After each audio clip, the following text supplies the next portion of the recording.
Today on the podcast, we are joined by AJ Vaden, the CEO of Brand Builders Group and New York Times bestselling author of Wealthy and Well-Known. AJ, welcome to the Organized 365 podcast. Thank you. And it's so funny being introduced that way. That's still very fresh and very exciting. So I'm happy to be here. It's going to be great. That's why I did it. It's a big deal to be a bestseller, and especially a New York Times bestseller. I know that's a goal that you've had and worked really hard towards achieving. So congratulations. Thank you. Thank you so much. We're so proud of the book. And regardless if it hit the list or not, we're just so very proud of the work. And I'm super glad that it did, because I think that's going to help the message spread. But it's been a wild ride for anyone who has published a book. Knows what that's like, but we're on the other side, so we're so excited about it. Yes, so awesome. And we've had a pretty long relationship, so I want to give a little bit of a background. Your husband, Rory, wrote the book, the best-selling book, Take the Stairs, and he really shopped that around the direct selling market when I was in Creative Memories. So I heard of the book and I was in book clubs about the book. And then later, when I started Organized 365, I actually worked with the previous company that you were associated with. And then when did you actually start Brand Builders Group? What year was that? Technically, it was June of 2018. So we just celebrated 7 years. Okay. So it was December of 2018 then that I joined as a Brand Builders client. I'm a weird entrepreneur. So I signed up in December, and Kristen is an awesome coach. So she was like, I'll work on January 1st. So January 1st of 2020, I did stage 1 in 1 day. And then that week I had another 1 or 2 day intensive, and we did stage 2. Like by January 10th, I think I was almost through stage 3. And I'll talk about that in a minute. Rory was like, you are the fastest person to get through any of these stages. And truth be told, you guys were still building some of those stages at the time. So I was moving a little bit too fast for you guys. You were like, could you slow down? I was like, no, I have to get this done. We're building as we go here. Yes. Right. So, and then you got someone like me who's like, I've been in your ecosphere for so long and already partaking of your stuff, and like knew Rory's reputation and experienced so many things. I knew I wanted to be in on the introductory of all that as well. Can you share a little bit about that 2018, 2019, 2020, like the starting of a company? You both have been successful in other things, and you started this brand new thing. The early days of starting Brand Builders and what you were trying to accomplish in this new thing. Yes, that's such a loaded question. I'm going to have to watch myself on the clock here. But as you mentioned, Rory and I are business partners. We were business partners before we fell in love and got married. And our current company, Brand Builders Group, is our second venture together. And when we first met, we met in 2006 as when we were starting our first company with 2 other business partners. We had investors, and that was in the sales training, the sales coaching space. And we actually started, a lot of people don't know that we actually started with seminars, putting on big motivational sales training seminars. This was back in the day where, Tom Hopkins was still doing it, Brian Tracy, Tony Robbins' team was still going office to office selling tickets to his conferences before he was the Tony Robbins of today. And we did that for almost 5 full years before we migrated that business into a sales coaching, then consulting business. Then we started a speakers bureau. And long story short, as lots of people do, as lots of companies do over the course of that 13-year professional span, things changed. Desires changed, alignment changed. And I found myself in a place where, I had made work my idol. I had really lost myself in the effort of starting these companies and revenue and profit and title and ambition and ego and all the things that it took me a lot of years to admit to myself and then publicly. But over that 13 years, I really got lost in my work, and all my worth was in it. All my identity was in it. And I was in a pretty unhealthy space. And I knew that this wasn't a good place for me to be anymore. Because of my own issues of putting everything else second to work, God, family, friends, all in the name of profitability. And so there had been some conversations amongst the leaders of our prior company, where I finally just, thought I really need to share some thoughts I had. And if you don't know me very well, you wouldn't know this, but I typically, I'm rather opinionated and I don't really hold back. And I didn't do so here either.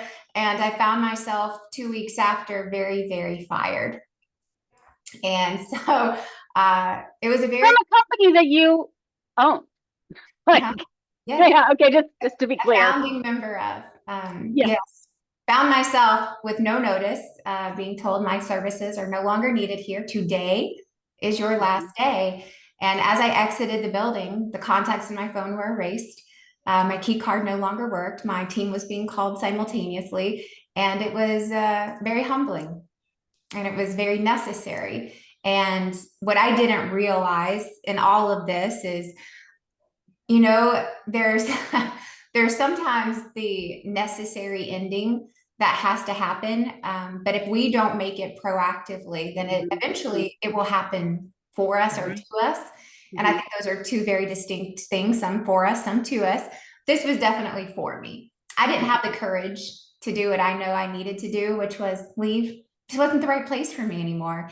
So it happened for me. And in the middle of this chaos, in the middle of my whole world literally kind of falling apart, crumbling down to the ground, there was this moment of terror and also this moment of overwhelming peace and gratitude of— I felt like this 800-pound gorilla was finally off my back.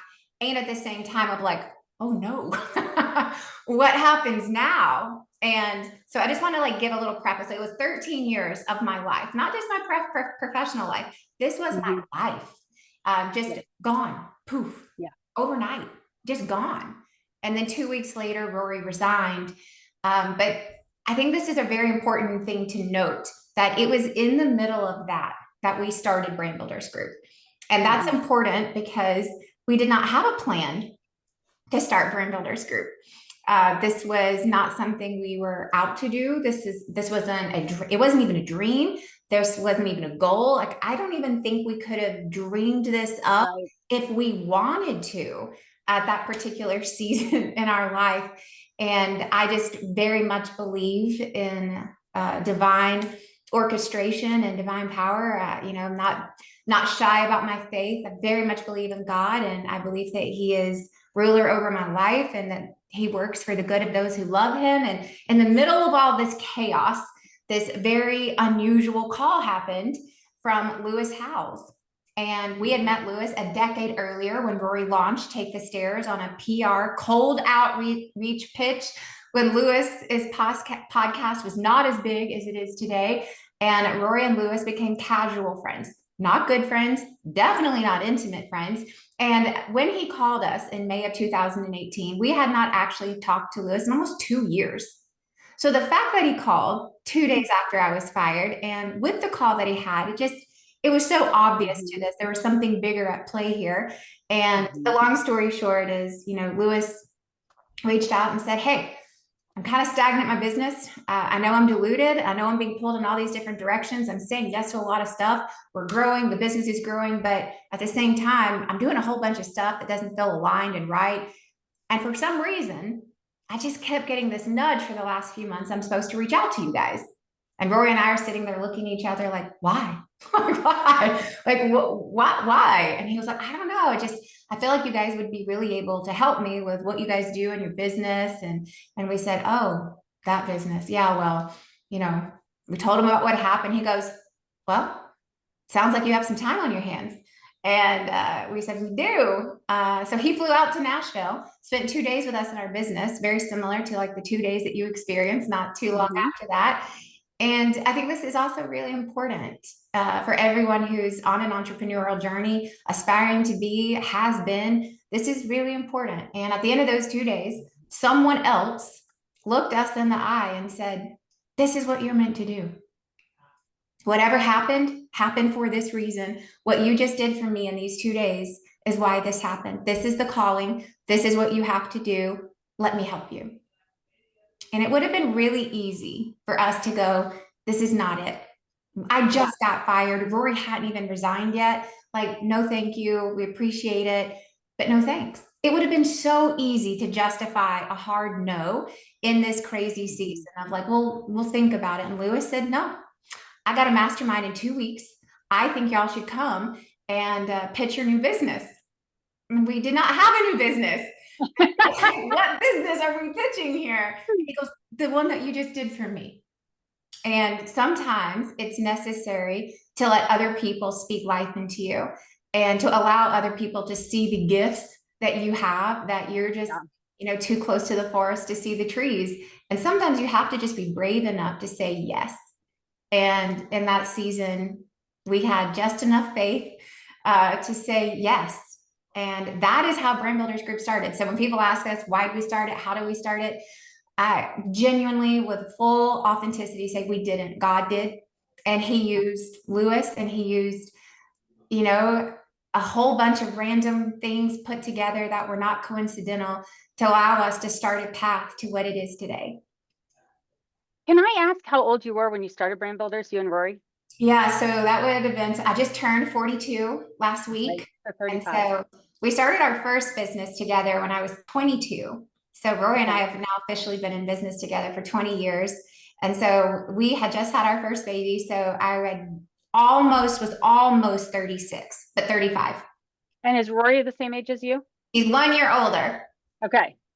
I just asked because often, like, the thing that is your uniqueness, what you're uniquely gifted and created to do, doesn't really manifest until closer to 40, because you have to have some adult lived experience in order to figure out what your uniqueness is. And in my observation, I was 40 when I started Organize 365. I knew you were younger, but yeah, you need to have some of that experience. And to me, it's like from the outside, having watched Rory since, forever, it's a no-brainer. And I was drawn into all of your businesses because of the consistency of Rory over the years. And now as I've gotten to know you, when you put in the effort day in, day out, year over year, and you continue to up-level yourself and refine your own gifts, your uniqueness continues to evolve. So to me, it's like, yeah, it was like just obvious watching it. Whereas you on the inside are like, no, I think I've achieved what I'm supposed to. Like, no, we're always growing and achieving. So why I bought into Brand Builders, I think, is interesting. So I already was $1 million business when I chose to opt into Brand Builders. I had become $1 million business in the summer of 2019. And I was looking for a couple of things. One, I knew Rory was very good at business, period. Great at sales, great at business. You guys had started multiple businesses over the years. You had people that voluntarily followed you to new businesses, which is admirable and just speaks to your integrity and your character. And I am a consumer of all things business. I've created I don't have a business degree. I have an elementary teaching degree. So I have learned business through observation and through personal and professional development. And so I have, every time I find a hole, I fill it. And what I was looking for in Brand Builders was, I knew that you guys knew business. I knew I had created a good business. But in order to grow it beyond $1 million, I needed my team to know what I had done. And I needed to see if there were any holes in order to scale the business. So I was going through Brand Builders so quickly because I had already done those stages personally. I was looking to see if I had any holes that needed to be refined, and we did find some and refine them. But also I put my sister through the program with me because she was my, second in command at the time. And she does have a business marketing degree, but not in online business. And so it filled in a lot of the holes that she didn't understand about online business marketing, building a personal brand, all of that. And I do that over and over again. Like, when I enroll in something, I enroll my key leadership in it, because I know how to grow this part of the business, but I am bottlenecked if my leadership doesn't know how to build it. So back in the day, you could do it in 2-day in-persons, and there were like 4 stages, or you could do those online, one-on-one, more expensive when you do it online one-on-one. So I did 2 of them online one-on-one. I did the third in-person 2-day. It was the last one you had before everything shut down. I remember we all had gloves on because we knew things were going on with COVID, but we didn't know what it was. Like, it's hilarious that we all sat at the same tables but used gloves when we were eating. Do you remember that? And they were black, the black gloves. I was like, okay, we put the black gloves on now. But we all didn't know. There was like end of February, maybe early March when I came for that one. So that was my stage 3. What is it like now? Like, if people are coming to Brand Builders now to go through that, what does it look like now? Yeah, I would say some things are the same and some things have clearly naturally evolved. Right. That's what I'm asking. Yes. I think one of the things that has stayed true and probably what is the through line for our business and what we try to help other people create as the through line for their businesses is creating true thought leadership. And I think this is specifically important for solopreneurs and entrepreneurs where a lot of the business is built around the individual, because at some point you don't want to be the center of the business, right? You don't want to be the bottleneck. And what we have found is that the best way to do that is to make any business not about a personality, but to make it about the process, make it about the methodology, right? Make it about the content. Now, that doesn't mean that the personal brand isn't still the face of the business. That's where the trust is. But like even with Rory and I, it's like we've always just been the lead generators for the process, for the methodology. You don't need us. You need the methodology. And so the 4 stages that you talked about, right? So phase 1 is branding, phase 2 is marketing, phase 3 is selling, phase 4 is scaling. And each one of those stages has 3 different curriculum. And so there's 12 curriculum in all to go from what we say 0 to 8 figures. And they go in order. And I think a lot of people don't like to go in order. They want to expedite the process. But they go in order on purpose, because what we believe is that any successful business or personal brand has to start with a deep, strong foundation. And if that is shaky, if it's weak, and i.e. the strategy part, it's the unsexy part. It's the part nobody sees. It's the part that you don't get the immediate gratification of seeing visuals or fonts or typography or colors of our website. But it's the work that's necessary that allows everything else to be built upon it. And so we still start there. And it doesn't matter to us if you are, you've been a stay-at-home mom for the last 20 years and you're back in the workforce and this is the first thing you're doing, or you're an Ed Milet or Lewis Howes or someone who is a household name. It does not matter. Everyone starts there because it's the work that most often people have skipped.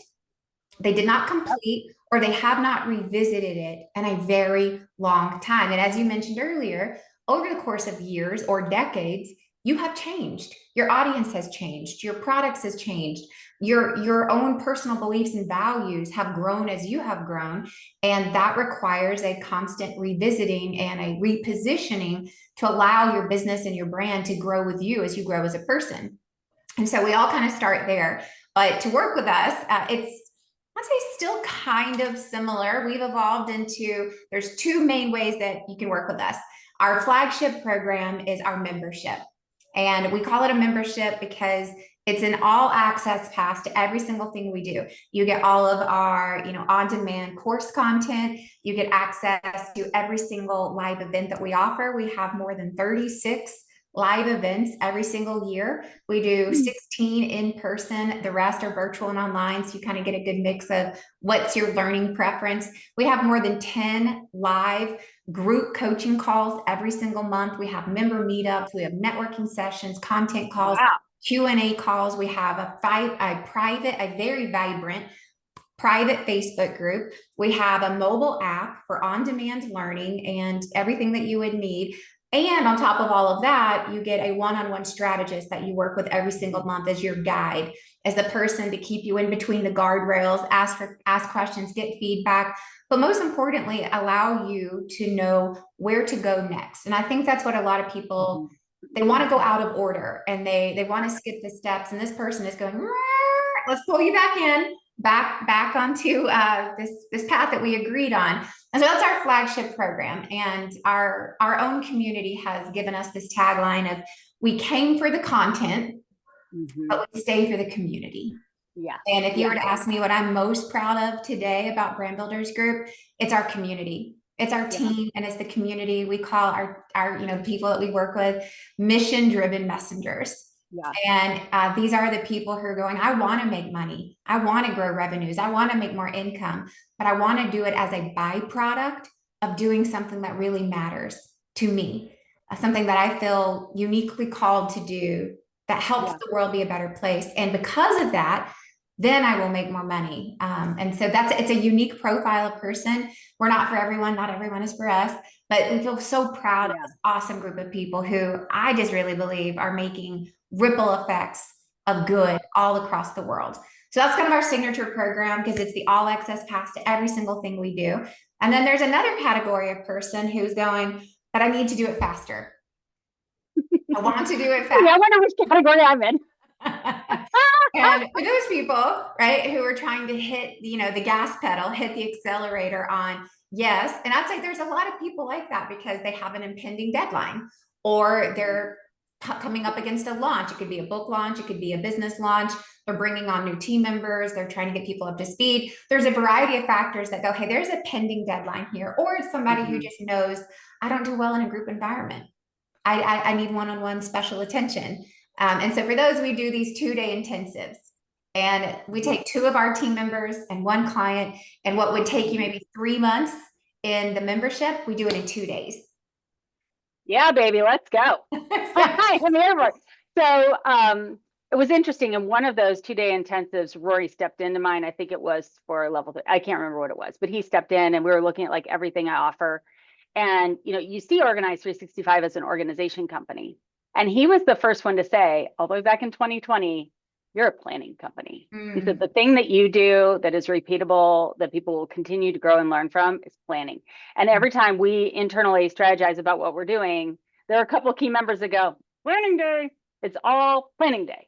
But you can't really get the value out of planning day until you have the organizational, just like you said, in order. You need to have the Sunday basket, then you need to have the productive home solution, and then you really reap the benefits of planning day. Can you do planning day first? Yeah, I mean, planning is always going to give you benefits. But if you're planning and putting out fires, it's not as strategic as if you have everything set and then you plan and you really run on that train track that we have for you. So Absolutely. yeah, but he was the one that said, "This is you're a planning company. You're a planning company." Well, I love that. And one of the things that I would say too is as I reflect on like even how, having an outsider have some of the perspective of, okay, you see it this way, but really it's that, or there's a power of just having somebody come in with fresh eyes who's unbiased to look at that. And one of the things that I think has helped us grow as fast as we have at Brand Builders Group is as we have been so dependent on our community and our clients to give us the feedback. We have everything that we have added, deleted, changed. Right. Everything has been from customer feedback. It's been relentless about what did you like? What didn't you like? What are you asking? Like, what are you asking for that we can give? And there's lots of things that our clients ask for that we're like, that's just not us. That's not what we feel called to do. But as we have grown and evolved, it's not because it was our idea. It's because it was the community's idea that we were just eager enough to get the feedback and humble enough to take the feedback and use it. And I think that for most businesses, it's like, and I know this because of all the clients we work with, they sit in these rooms and they're trying to fix all these problems by themselves. And as often as I ask, well, what have your clients said? What do your customers have to say about that? They go, I don't know. I'm like, have you asked them? And it's so often the answer is no. Why would I ask them? And I think it's kind of back to they will have the answers.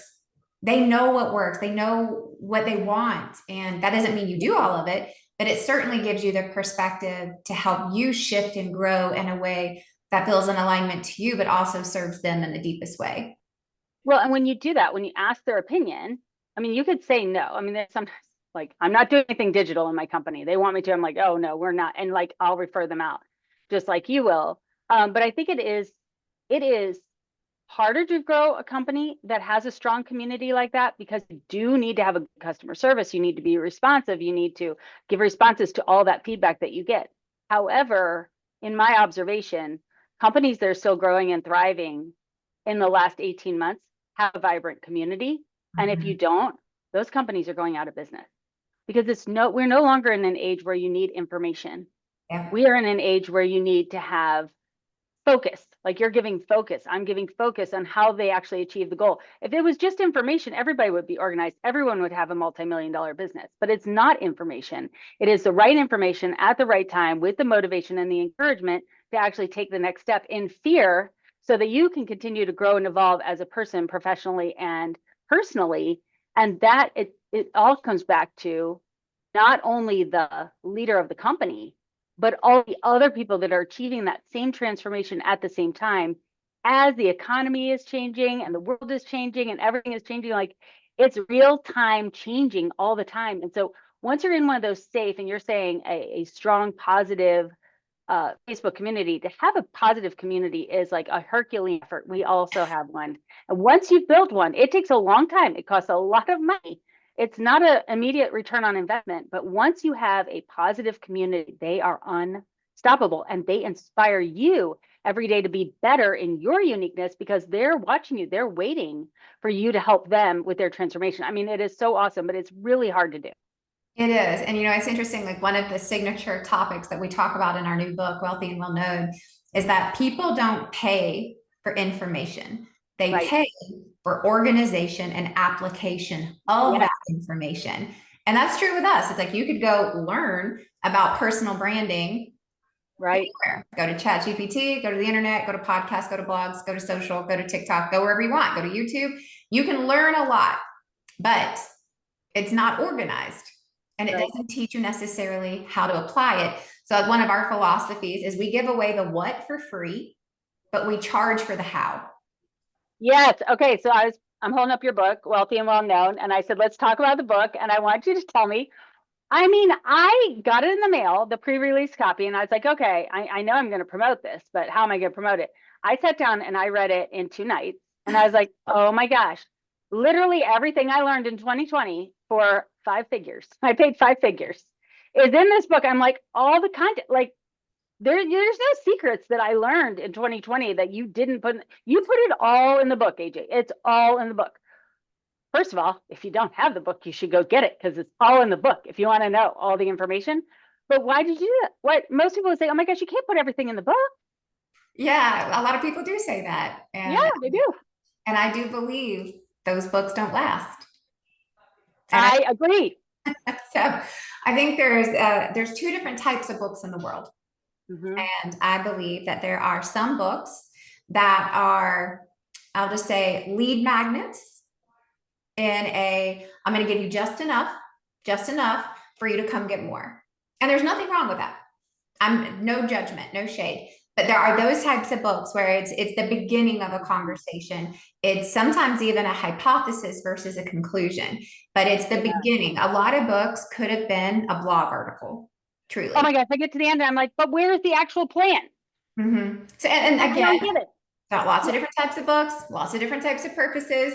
But then there's another type of book where, and our philosophy is that a book should always be a conclusion, not a hypothesis. And conclusions means that they are time tested, they are tried, they are proven. There is a methodology, there's a process, there's a blueprint, there's an action plan. Because here's what we know is that, and I deeply believe this, is that the best books in the world, if you read them, if you apply them for $25, it can change your life. For $25. Now, this particular book has been 7 years in the making. We spent 6 figures on a research study. This was, in some regard, this has been a lifetime in the making between all the life experience and stories and discoveries. But tactically speaking, 7 years. It took us 7 years to go, what do we really have to say about this? What's the most consolidated fashion? What's backed with data? What are the right case studies? What did we learn? What was right? And even in writing this book, we updated a lot of our frameworks, because even redoing it again for ourselves, we're like, we can do it tighter now. We can do it more, I would say, expedited, and how you can get there faster. And the reason that we give it away all for free is because we deeply care more about this helping the reader than we do about anything else. We did not write this book for it to be a great moneymaker. I hope that it continues to sell, and I hope that we make a lot of money from it, but that's not why we did it. We did it because we're like, we are writing this for our avatar, who is who we used to be. We're writing it for the person who's like, I feel this call on my life and I don't know what to do about it. I feel stuck. I feel unseen. I feel underutilized, undervalued. I am a real expert, and these non-experts are doing more, getting more attention. They're louder, they're richer. And why? What am I not? And what we have found is that truly the best experts that we've ever encountered have been so busy honing their craft, doing the thing that they're actually good at, that they haven't spent near enough time marketing it. Some people about them, and they look up and they're confused one day And it's like, well, there has to be a mix of both. There has to be a mix of what are you doing to be the expert? And then what are you doing to make sure people know about you? Because we believe that it's a disservice to be the world's best kept secret.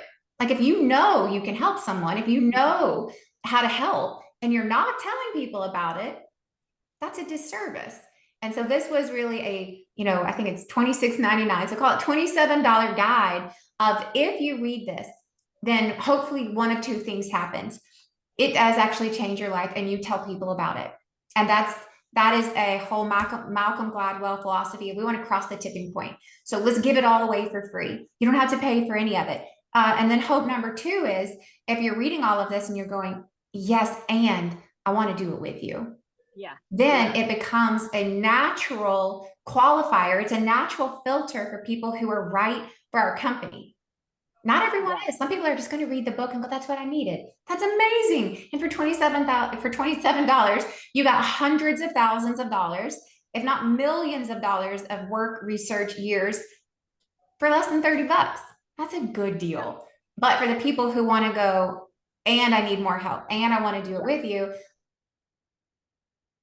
leads to come into our system. Okay, so I bought 150 copies of the book. That is not normal. And we're so grateful. We're so grateful. So when I launched the paper solution, I had you could do book buys, and mine was like 5 books. And a lot of people buy 5 books. And I was like, give one to the library and give one to your sister. And I told them exactly what to do with 5 books. I was like, what the heck am I going to do with 150 books? So, and I thought about it. I did it for a number of reasons. Number one, I wanted to support what you guys were doing. That was the primary reason. But number two, the book is really good. AJ, the book is really good. And I was like, okay, so if I was going to give this to, who would I give it to? So I was like, okay, I'm going to give it to my team, because I've been through this process. Most of my team members now weren't with me in 2020, so they weren't with me at that time. So I am giving it to my team. Second, I had just done a mastermind in March. I'm doing another one in September. By the time this airs, the mastermind will be going on. I'm giving it to all those business members who are investing in themselves. And then I'm giving it to anyone in the last 10 years that I've had like a business relationship with. Like I have purposely tried to cultivate female business owners, and anyone that was a female business owner, like I sent them the book. They're all getting them this week. So these messages, because we're limited on the characters you could put in the thing. So it just says Lisa, and they're like, are you the Lisa that just sent me a book? I'm like, I am. Why'd you send me a book? Because you couldn't put very much in there. So that has rekindled a lot of those relationships. But the first group that I was buying this for is the Organize 365 certified organizers. And here's why. So the Organize 365 certified organizers are all professional organizers, or they have some kind of an organization adjacent type company. And they help people do the Sunday basket and do the paper solution in a more one-on-one setting, because I don't have all the consultants like you do in your company. I designed my company a little bit differently. But one of the things that I learned in this was Sheehan's Wall, which is chapter 2 and chapter 4 is what we're going to go through for the certified organizers. Chapter 2 is why do most brands fail? And chapter 4 is identifying your who. And what I find is when you're all in the same industry, so all certified organizers, you want to be everything to everyone. Or you want to be a version of Lisa, which you're not. Like you're all your own uniqueness. And I believe we all have our own uniqueness. And I don't think there is competition in business. I'm weird like that. And so I'm getting all the certified organizers together, and we're going to figure out what is their uniqueness, their one thing that they want to be known for, not professional organizing. And you could do paper and you could do home and you could do decluttering, all those things. No, what is your one uniqueness? And then inside of our certification, everyone become known for their uniqueness so we can refer to each other, but also then break through Sheehan's Wall in their unique city for their uniqueness. Of course, they can all organize houses, they can all do paper, et cetera, et cetera. However, what is their one uniqueness? And I'm super, super excited to really give them this resource where most of them will stay, solopreneur businesses. And you could be a solopreneur business and make, $50,000, $60,000 a year and be very, very happy and healthy and never need brand builders services. But some of them will break through Sheehan's Wall, and they will need to grow bigger, and they will want those kind of resources. So I'm actually using it as a blueprint for how I grew, and then continuing to feed and support my certified organizers and how they can, in partnership with Organize 365, also be unique in the Mm. same industry. I'm so excited about it. I So love I wanted to that. let you know how it is, like how your work is I love being that. filtered through the world, and all kinds of people are reading the book and learning about you that may never meet you in person, but are through me, and I'm excited about that. But I That's also want so to know, cool. oh, thank you. For future authors, I'm writing another book, by the way. Why did you do a bulk book buy? I know Rory always did that because he was a traveling speaker and all that back of the room sales. I never got that part of my business off the ground. Why did you do it, and what does that do for authors? Yeah, so there's so many sides of that. But I'm gonna start with the end user's benefit, which would be you. So hold up the book for those of you who are watching the video. And oh, you've got the galley. Let me grab one of these. Because Well, I have the other one too somewhere. I've got lots of copies, AJ. so yes, you have 150 copies. You have a lot. If you open up the book, one of the things that we Oh, did is you have these QR codes. And for all of our bulk book buyers like you, these are custom QR codes that link to you. So you become the lead source, the referrer for anyone who goes to these. And if they ever do become a Brand Builders Group client, and we pay you 10% lifetime referral fees on any of those clients. So a part of this is our philosophy that if you do it right, you can turn your customer force into your sales force. And we actually talk about that in the book. And so we could spend all of our marketing money on ads. We could do it on all these other digital things. And it's not that we don't. We spend it in a variety of places, but most of our marketing funds, they're actually paying our customers to spread the word for us. And that's oh my because gosh. Now I have to go get one of my team members' books so I could see these QR codes. I mean, I've been a referrer for a long time, and I mean, I just refer you. I don't do it for the referral commission, but that's really cool. like one Now of the I see why things it took so long for those to get sent out. I'm like, why did it take it so long for these books to get sent out? it's because we had I get it. custom QR codes for all of our bulk purchases because we want them to have the incentive of what's the ROI for me in this. We Wow. knew that people were doing it just to help us, but we also wanted to go, what are the ways that we can keep this going way after the book launch? And that's a way to do it. And so technically anyone can become a referral partner of the book. And I'll give you the link. You can share it with everybody. Yeah. And you can give away the audiobook for free. And then if somebody takes your referral link, even if you gave away the audiobook for free, you didn't even buy it, you're just sending it out. If they then request a call with our team and become a client, we'll pay you. So Okay, that's great. That's a whole nother podcast. Yeah, we're paying you to give away the audiobook for free. And I think, again, all of that comes back to one, it's an abundance mentality, just like what you said. Like you're taking this and you're helping other, we don't need to have competitors. We can help each other because we all have different avatars. We're not all made to fit perfectly for everybody else. And we refer business all the time where I'm like, I love what you're doing. I don't think we can help. That's not what we do, but I know someone who can. And we have people doing that for us. And so it's very much looking at, we don't have competitors. We have industry friends. And it's an abundance mentality of going, I can rather pay this to big companies. I can build the banking accounts of Meta or build the banking accounts of our customers. And we chose the latter because we know that to build a strong community, it requires like-minded individuals in the memberships, in the communities that I have seen that have not made it, that have not survived the test of time, is because at some point along the way, the community was no longer being filtered for how it started. And and I say this lovingly, but the managers, the owners of these communities, the leaders of them chose growth over the vanity. Yeah. And that takes a lot of work. And we know that when our members are the ones referring, they're already going, would you be a good fit for this community? Yeah. That's how our community has stayed intact. It's because it hasn't been built with a hard outbound sales process. It hasn't been built with hard paid ads. It's been built by our community.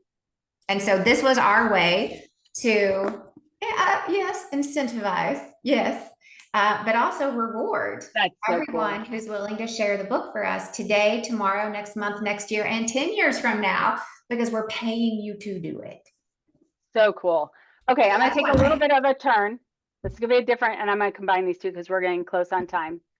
Another reason why I did the book buy, maybe the main reason why I did the book buy. Well, number one, I wanted to come to your mastermind, which I'll be at in September. And if when you're listening to this, there may still be a book buy that you could do to come to the mastermind.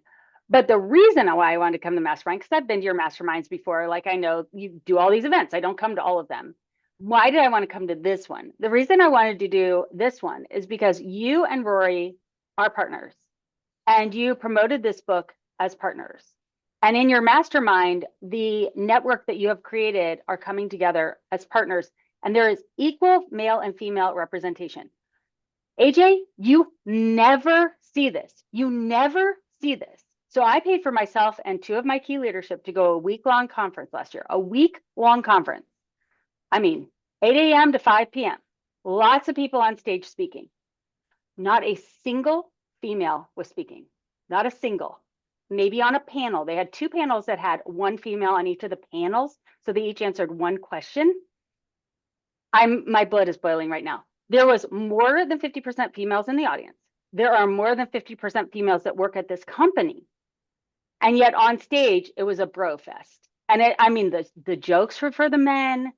The advice were for the men. I am like, my blood is boiling right now. Women own 35% of all businesses.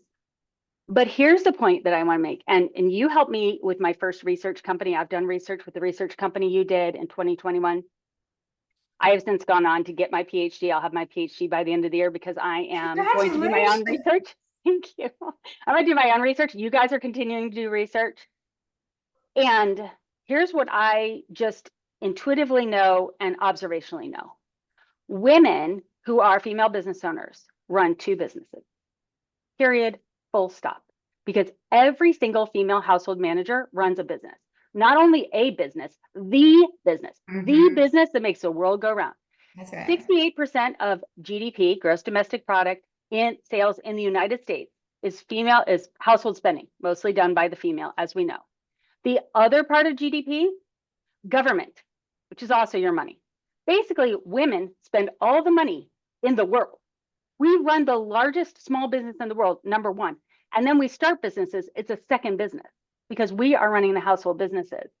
And when we go to start our own businesses, our secondary business, there are very few females to learn from.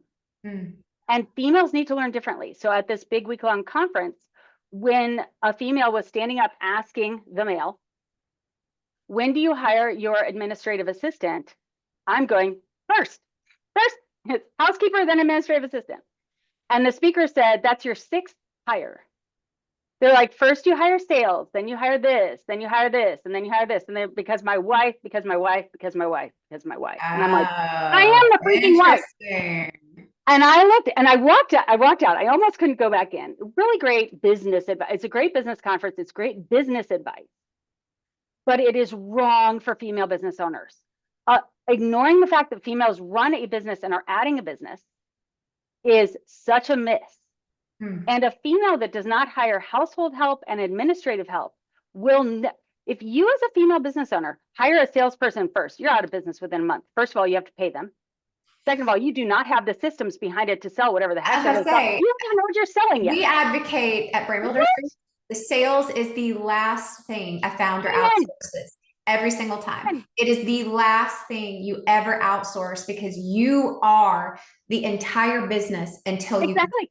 Yeah. Correct. And I'm sitting here going, the solid business advice is great, but the order in which you hire, especially for women, is completely backwards. And so what I say to you is, I'm so excited for the fact that you and Rory are true partners and that you are bringing forth other female business owners who have networks. And that is something that is so hard for me to find. Like if you do like women's presidents organization or whatever, like it's all women isn't necessarily good. It's not, they're not. Yeah. It's so all diverse kinds of businesses. Intentional about it. Yeah, it's really, really hard to find. So what excites you about profitable female business owners and working with female business owners? Yeah, well, I mean, here's the thing that I would say, and I think there's two directions I would take this in is One of the best groups that I've ever been a part of is my EO forum group. And I'm a part of EO Nashville, specifically the Entrepreneurs Organization. It's the second largest in the world, only behind Tokyo. So we have a different chapter than a lot of cities because we have a lot of resources. But in my forum, it was always a standard that even the men were like, we want this to be as close to 50-50. It's usually like 60-40 male to female.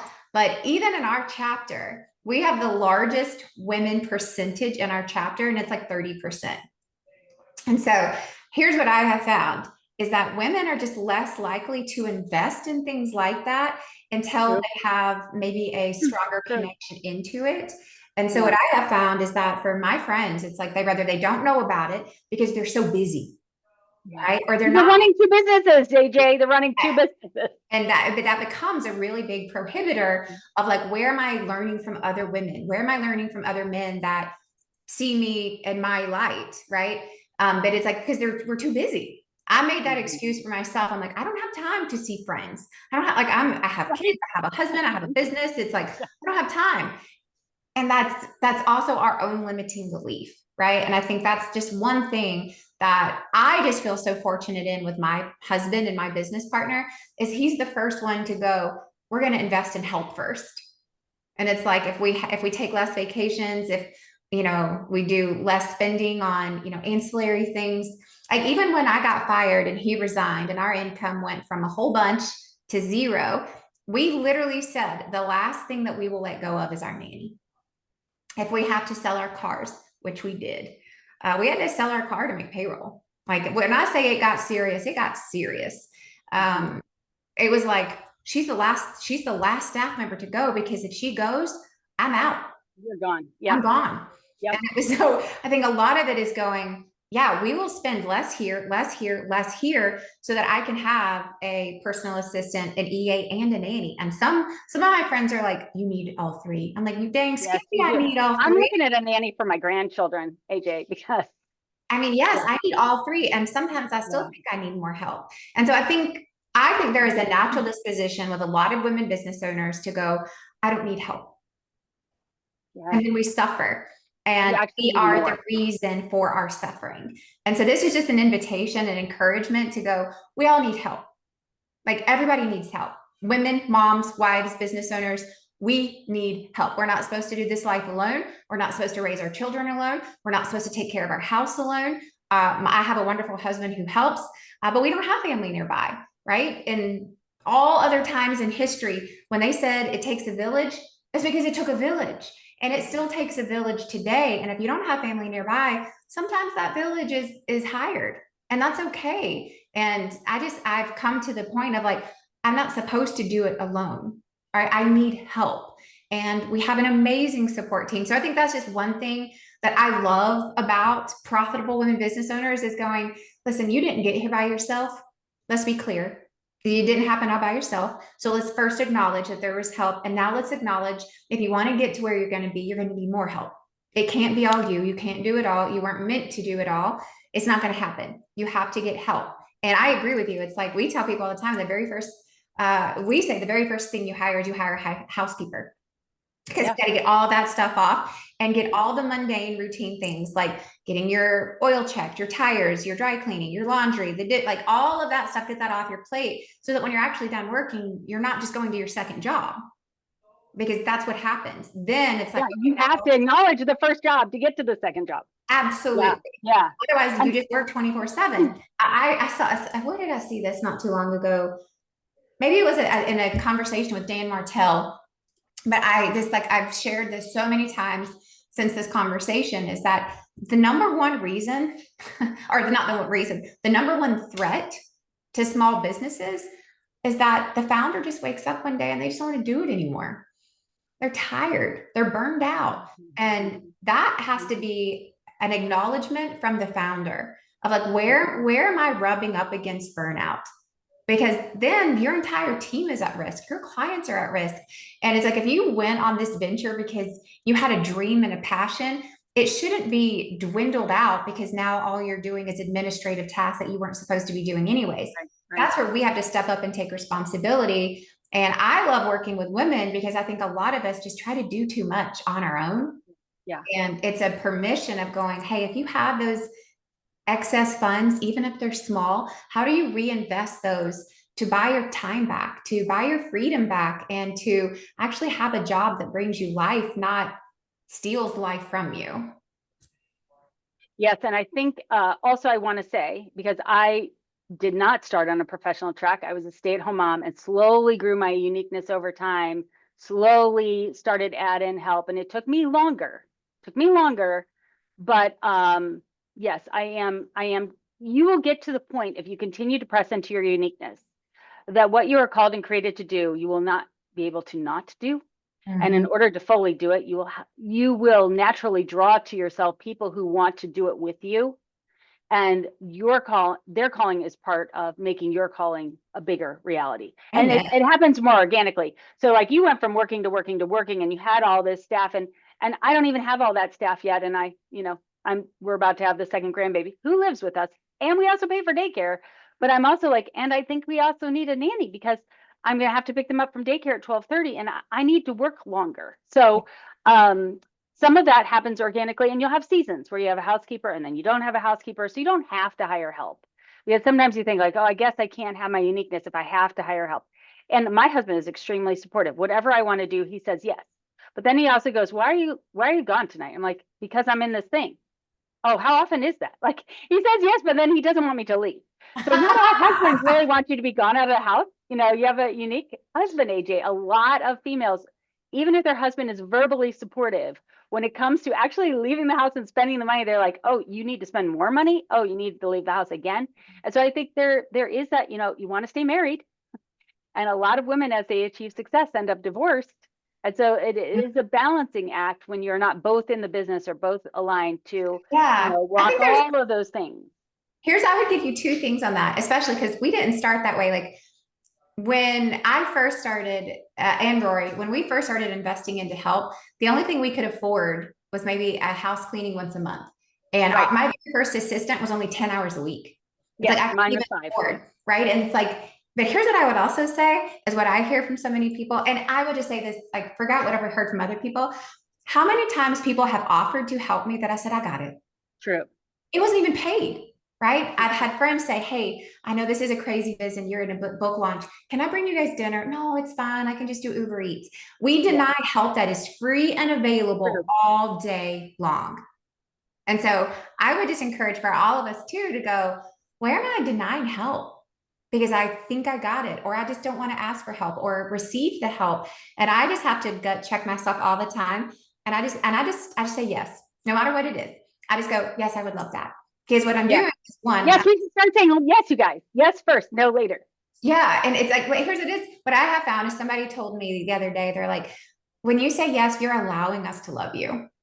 Oh, And when I you say love that. no, I feel like I can't even help. And it makes Oh, that's great. And I yes, also think every it's time. generational.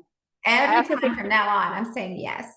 Yeah. But then the other thing about the husband thing, here's what I would say. Rory and I started in business, and we're unique in that. That's not as common. We were business partners first, but we have so many friends who were spouses, then became business partners. I come from a long line of married couples. My grandparents started a business together. My mom and dad were in business together. So I kind of grew up in this. So I've seen it work. I've seen the good parts. I've seen the ugly parts. I've seen all the parts. However, one of the things that I have seen that I just think, and this is a specific conversation to wives and women, is that if we don't help explain the full vision, the passion, the calling, the need, the desire, then it's hard for them to come along for the ride. And we have to stop and take the time to bring them with us. And it goes both ways, but I'm a woman, I'm a wife. And it's like, when I say I want to do something without the depth of the meaning behind it, I can't expect my husband to just get it. He doesn't. He cannot read my mind. He's not in my thoughts. And we have to go on a walk. That's our habit. And I'm like, I really need you to know the meaning behind this. And every single time I do, and this is just for my husband, don't expect this from all husbands. He's like, what can I do? And I'm like, I need you to allow me to have this weekend, or I need to have these early mornings. And that's a partnership.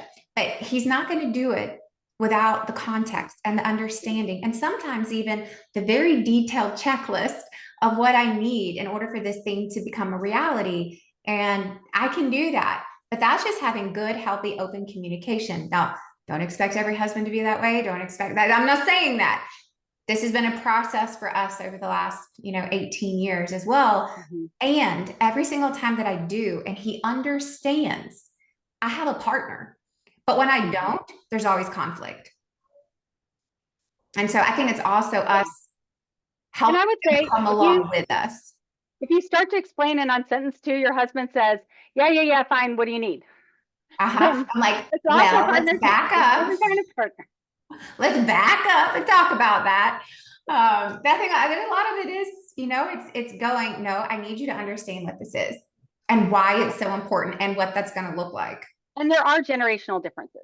So a Gen X marriage is different than a millennial marriage. It's different than a baby boomer marriage. It's different than a alpha, whatever we're in now. And so this conversations that you're having in your millennial marriage are very different than women are having in their Gen X marriages 100%. or the baby boomer marriages. And let me just tell you, they don't actually go that way, AJ. So I'm just saying that because, and I say that a lot in organizing too, like how we look at our stuff is different depending on our generation, depending on how hard it was to get the stuff.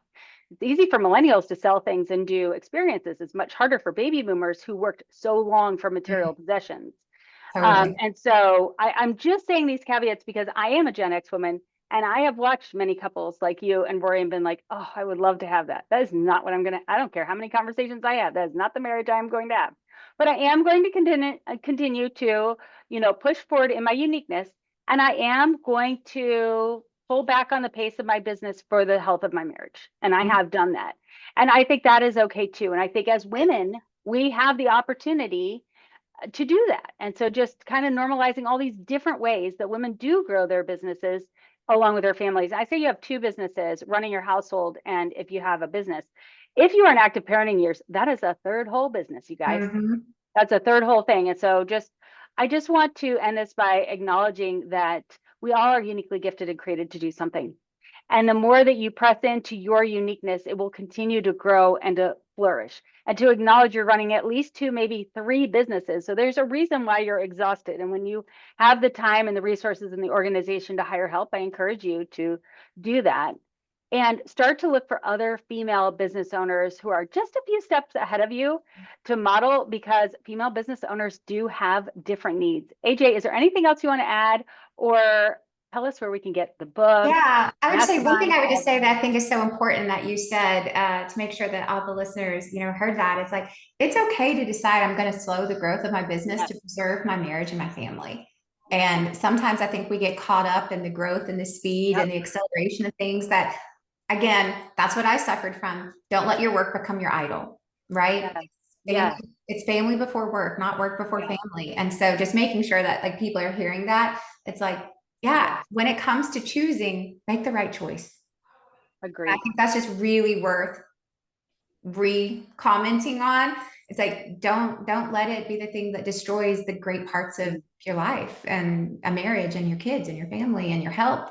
It's not worth it. I love this quote that a healthy man has 100 goals, but an unhealthy man has 1, which is health.